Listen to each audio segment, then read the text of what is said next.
नमस्कार दोस्तों, मैं हूं अरीशा गजल और आप देख रहे हैं द फैक्ट इंडिया। आज हम बात करेंगे ऐसे मुद्दे पर जो लद्दाख से लेकर दिल्ली तक चर्चा का विषय बना हुआ है। ये इशू है इन्वायरमेंटल एक्टिविस्ट सोनम वांगचुक का। उनको गिरफ्तार किया गया और सुप्रीम कोर्ट के अंदर चल रही लीगल लड़ाई के बारे में भी मैं आपको बताऊंगी। दोस्तों, सुप्रीम कोर्ट में सीनियर एडवोकेट कपिल सिब्बल ने कहा है कि सोनम वांगचुक की फैमिली को अभी तक नहीं बताया गया है कि उनको गिरफ्तार क्यों किया गया, लेकिन सॉलिसिटर जनरल तुषार मेहता का कहना है कि डिटेंशन के रीजंस उनकी फैमिली को ऑलरेडी बता दिए गए हैं। अब सुप्रीम कोर्ट ने इस केस में एक इंपॉर्टेंट स्टेप भी लिया है।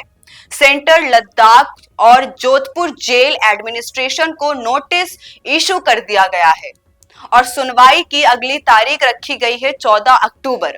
अब जरा बैकग्राउंड को समझ लेते हैं कि ये सारा मामला शुरू कहां से होता है। दोस्तों, सोनम वांगचुक को 24 सितंबर को अरेस्ट किया गया था। उनके बाद उन्होंने राजस्थान के जोधपुर जेल वहां पर अपना वक्त गुजारा, क्योंकि उनको राजस्थान के जोधपुर जेल में भेज दिया गया था। उनकी वाइफ अंगमो ने सुप्रीम कोर्ट में एक पिटीशन फाइल करी है जिसमें कहा गया है कि उनके हस्बैंड को इल्लीगल तरीके से कस्टडी में रखा जा रहा है, मतलब प्रॉपर कानूनी तरीके से कानून को फॉलो करते हुए उनके साथ कार्रवाई नहीं हो रही है। पिटीशन में यह भी लिखा गया है कि 1 हफ्ते से ज्यादा हो गया है, पर फैमिली को उनकी हेल्थ या फिर उनकी कंडीशन के बारे में कोई भी इंफॉर्मेशन नहीं मिली है, या फिर ऐसा बोल सकते हैं कि फैमिली को पता ही नहीं है कि सोनम अभी इस वक्त जेल के अंदर कैसे हैं और कैसी हालात से गुजर रहे हैं। यहाँ तक कि अंगमो ने राष्ट्रपति द्रौपदी मुर्मू को भी लेटर लिखकर ये बोला है कि सोनम वांगचुक की अनकंडीशनल रिलीज की डिमांड करते हुए।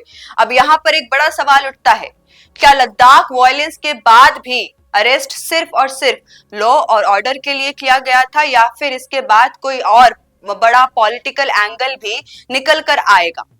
क्या एक एनवायरमेंटल एक्टिविस्ट को इस तरीके से बिना क्लियर इंफॉर्मेशन दिए जेल में रखना डेमोक्रेसी के रूल के खिलाफ है या फिर नहीं?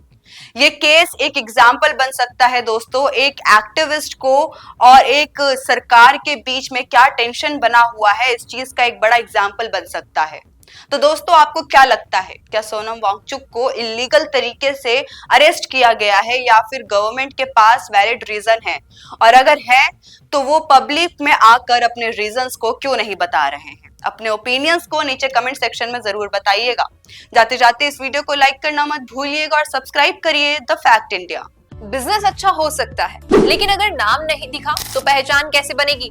अब टेंशन छोड़िए, द फैक्ट इंडिया आपके बिजनेस को देगा वो पहचान जो पूरे राजस्थान में हर किसी तक पहुंचे। न्यूज चैनल पर विज्ञापन, पॉडकास्ट और प्रमोशन के जरिए आप सीधे 5 लाख सब्सक्राइबर और 10 करोड़ से ज्यादा व्यूज तक अपनी पहुंच बना सकते हैं। तो देर किस बात की, आज ही द फैक्ट इंडिया से जुड़िए और अपने बिजनेस को बनाइए हर घर का नाम।